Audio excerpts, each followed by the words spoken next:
नमस्कार दोस्तों। टर्की के अंदर बड़ी मात्रा में महिलाओं के द्वारा प्रदर्शन किए जा रहे हैं क्योंकि यहां पर जो प्रेसिडेंट हैं टर्की के अंदर एर्डोगान, उनके द्वारा डिसाइड किया गया था कि जो टर्की है वो फॉर्मल तरीके से इस्तांबुल कन्वेंशन से बाहर हो जाएगा, जिसकी वजह से जो महिलाएं हैं उनको ये लग रहा है कि टर्की में जो जेंडर डिस्क्रिमिनेशन है उसकी मात्रा बढ़ जाएगी। जिस प्रकार से सरकार को प्रोटेक्ट करना चाहिए था महिलाओं को, ऐसा ना करके जो टर्की है वो इस्तांबुल कन्वेंशन से बाहर जा रहा है। तो इसका अर्थ क्या हुआ? ये इस्तांबुल कन्वेंशन है क्या, क्यों यहां पर प्रदर्शन हो रहे हैं, हर एक चीज डिटेल से हम समझेंगे। चलिए आगे बढ़ते हैं। अगर आप यूपीएससी की तैयारी कर रहे हैं तो इसके बारे में सारी जानकारी आपको डिस्क्रिप्शन में मिल जाएगी, वहां से आप हमारे ऐप को भी डाउनलोड कर सकते हैं। एग्जैक्टली हुआ क्या है सबसे पहले हम ये देख लेते हैं। जस्ट सैटरडे संडे की ही बात है, टर्की का एक बहुत इंपॉर्टेंट शहर इस्तांबुल, वहां पर महिलाओं के द्वारा स्ट्रीट पर धरना दिया गया, प्रदर्शन किया गया, क्योंकि एर्डोगान ने यहां पर जो डिसीजन लिया है कि इस्तांबुल कन्वेंशन से वो 1 जुलाई से बाहर हो जाएगा। अभी 1 जुलाई आने वाला है, तब से वो टर्की जो है इस्तांबुल कन्वेंशन से बाहर हो जाएगा।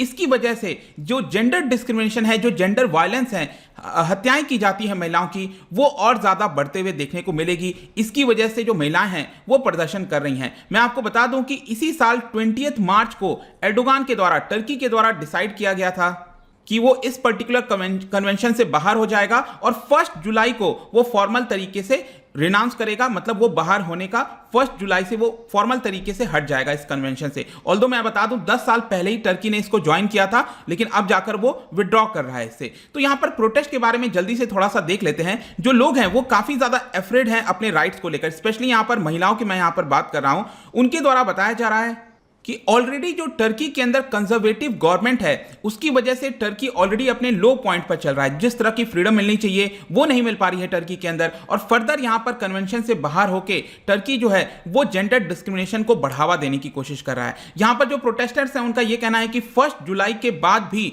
वो अपना प्रदर्शन जारी रखेंगे। पूरी तरह से यहां पर कोशिश कर रहे हैं, उनकी मांग है कि पार्लियामेंट के अंदर कुछ कानून लाया जाए ताकि जो डिस्क्रिमिनेशन होता है महिलाओं के खिलाफ वो यहां पर ना हो। और आप देख पाओगे इस तरह के बड़े बड़े प्रदर्शन किए जा रहे थे टर्की के अंदर। जो क्रिटिक्स हैं उनका कहना है कि ऑलरेडी जो नंबर है, अगर फेमिसाइड्स की बात करें, फेमिसाइड्स का मतलब है कि जो जेंडर से रिलेटेड किलिंग्स होती हैं महिलाओं की, उसको फेमिसाइड्स कहते हैं। तो यहां पर फेमिसाइड्स का जो नंबर है वो बढ़ते जा रहा है टर्की के अंदर। मई के महीने में अकेले 17 ऐसे केसेस देखे गए थे जहां पर फेमिसाइड्स किया गया था, मारा गया था महिलाओं को, और 20 और इस तरह के केसेस हैं। ऑल्दो मैं आपको बता दूं टर्की के अंदर कोई ऑफिशियल फिगर जारी नहीं किया जाता है, यहां पर जो भी रिपोर्ट्स हैं, स्टडी है, उसके आधार पर यह चीज बताया जा रहा है। और इसमें एक बात और है कि टर्की ने 10 साल पहले जब इसको ज्वाइन किया था और उसके बाद रेटिफाई किया था, देखिएगा किसी भी कन्वेंशन को ज्वाइन करना, रेटिफाई करना अलग होता है।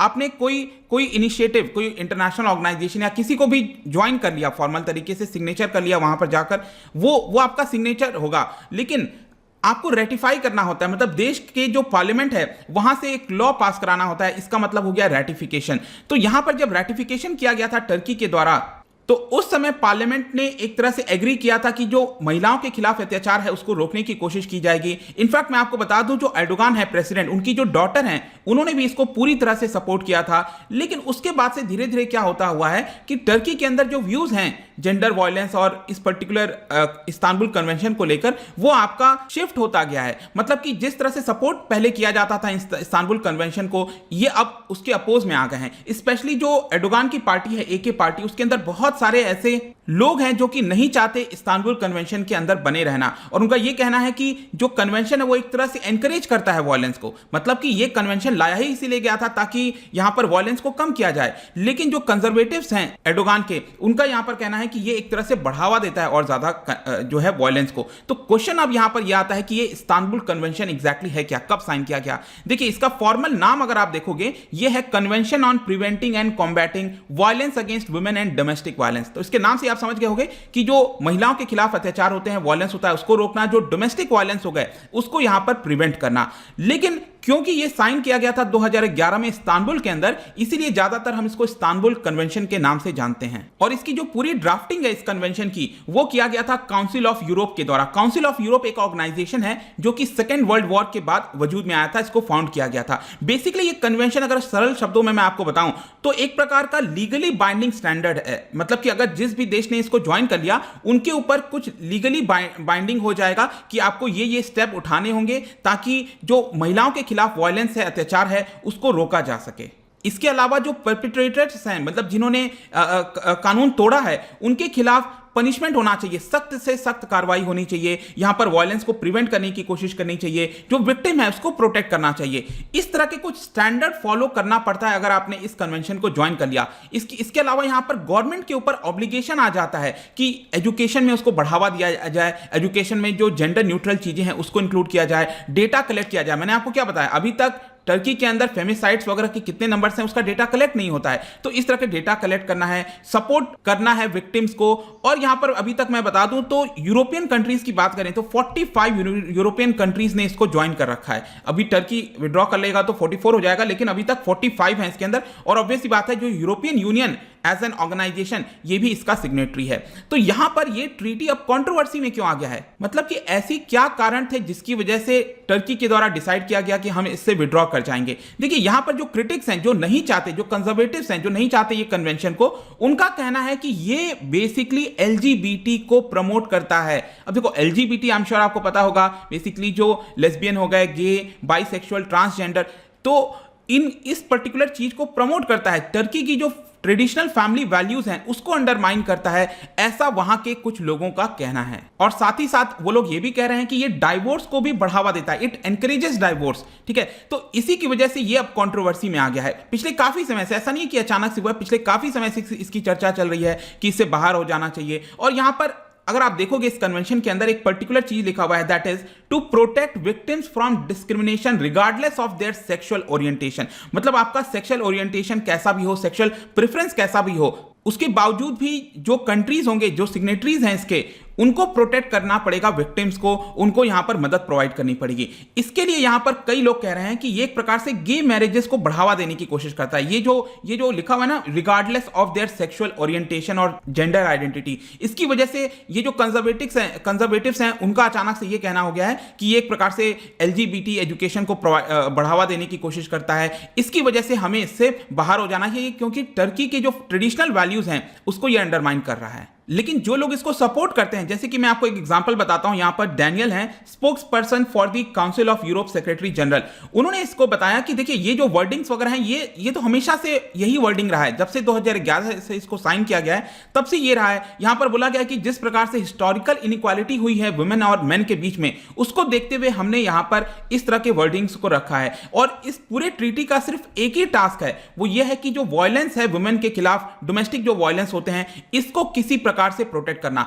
यहां पर कोई दूसरा एजेंडा नहीं है। जिस तरह से चीजें फैलाने की कोशिश की जा रही है कि यहां पर होमोसेक्सुअल मैरिज को प्रमोट करता है, ये पूरी तरह से गलत है। ऐसा यहां पर उन लोगों का कहना है जो इस इस्तांबुल कन्वेंशन को सपोर्ट करते हैं। यहां पर जो टर्की, ये भी बोला गया उनके द्वारा कि टर्की ने जब साइन किया था 10 साल पहले, तभी तो ये सेम टेक्स्ट था ना, मैंने आपको बताया ना, regardless of their sexual orientation and gender identity. तो ऐसा तो है नहीं कि यहां पर इसमें कोई बदलाव किया गया है, वो तो स्टार्टिंग से वैसा है। यहां पर क्वेश्चन जो है वो मोटिव पर आता है कि आखिरकार अब जाकर इसको विड्रॉ क्यों किया जा रहा है। बेसिकली उन्होंने ब्लेम कर दिया है जिस प्रकार से कंट्रीज के एटीट्यूड चेंज हुए हैं, जो कंजर्वेटिव गवर्नमेंट आ गई हैं कई देशों के अंदर, वो यहां पर इसको क्वेश्चन कर रही हैं। अदरवाइज इस पूरे कन्वेंशन के अंदर कोई प्रॉब्लम नहीं है, ये सिर्फ और सिर्फ महिलाओं को प्रोटेक्ट करने के लिए ही बनाया गया है। तो आई होप कि ये जो पूरा मुद्दा है अब आपको समझ में आ गया होगा। जाने से पहले यहां पर एक और क्वेश्चन आता है कि क्या कोई और भी देश हैं जो कि इससे विड्रॉ करना चाहते हैं। तो मैं आपको बता दूं, बिल्कुल, जहां जहां पर आपको काफी कंजर्वेटिव गवर्नमेंट मिलेंगे,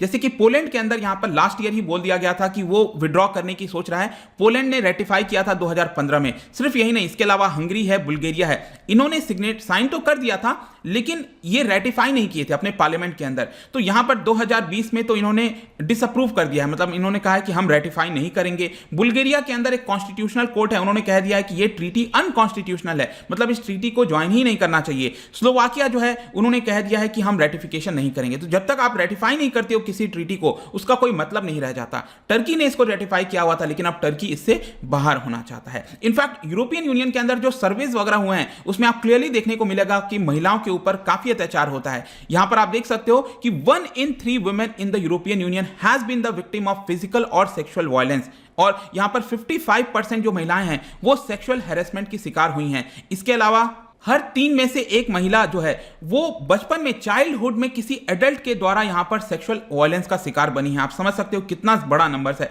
और इसमें से बहुत सारे नंबर्स पुलिस के पास जाते भी नहीं है। ओनली 30% ऑफ जो विक्टिम्स हैं, जो कि बहुत ही ज्यादा वायलेंस जिनके ऊपर हुआ है, मोस्ट सीरियस हैं, वही पुलिस के पास आती हैं। ज्यादातर ये केस आता भी नहीं है। तो लेट्स सी कि क्या होता है इसके ऊपर। टर्की विड्रॉ करता है क्या, या फिर ये जो प्रोटेस्टर्स हैं उनकी बात सुनी जाती है। जो भी होगा, बट आई होप कि इस वीडियो के माध्यम से जो भी कुछ था इस्तांबुल कन्वेंशन, हर एक चीज आपको समझ में आ गया होगा। जाने से पहले एक इंटरेस्टिंग क्वेश्चन आपके लिए लेकर आया हूं। आपको बताना है उस स्कीम के बारे में जो कि भारत सरकार के द्वारा लाया गया है, to help in the prevention of trafficking and provide support for rescue and rehabilitation. तो जो ट्रैफिकिंग वगैरह होती है, तस्करी होता है, उसको रोकने में किस प्रकार से मदद करता है, ये स्कीम कौन सा है, बेसिकली आपको ये बताना है। इसका जो राइट आंसर है आपको पता ही है, मेरे इंस्टाग्राम पर तो आपको मिलेगा ही। वहां पर अगर आप नहीं हो कोई बात नहीं, टेलीग्राम से भी ले सकते हैं इसका सही उत्तर। मैं कई सारे एमसीक्यूज यहां पर डालता रहता हूं स्टोरीज के फॉर्म में, आप जाकर प्ले कर सकते हो। बाकी अगर आपको इसका पीडीएफ चाहिए, अलग अलग सोशल मीडिया पर जुड़ना चाहते हैं तो आ सकते हैं। और अगर आप यूपीएससी की तैयारी कर रहे हैं, किसी भी स्टेट एग्जाम की प्रिपरेशन कर रहे हैं, डेफिनेटली आपको हमारे ऐप ज्वाइन करना चाहिए। वेबसाइट विजिट करिए, वहां पर सारी जानकारी आपको मिल जाएगी। आई होप कि ये वीडियो आपको पसंद आया होगा। मिलता हूं आपसे next time. Till then, thank you very much, see you soon.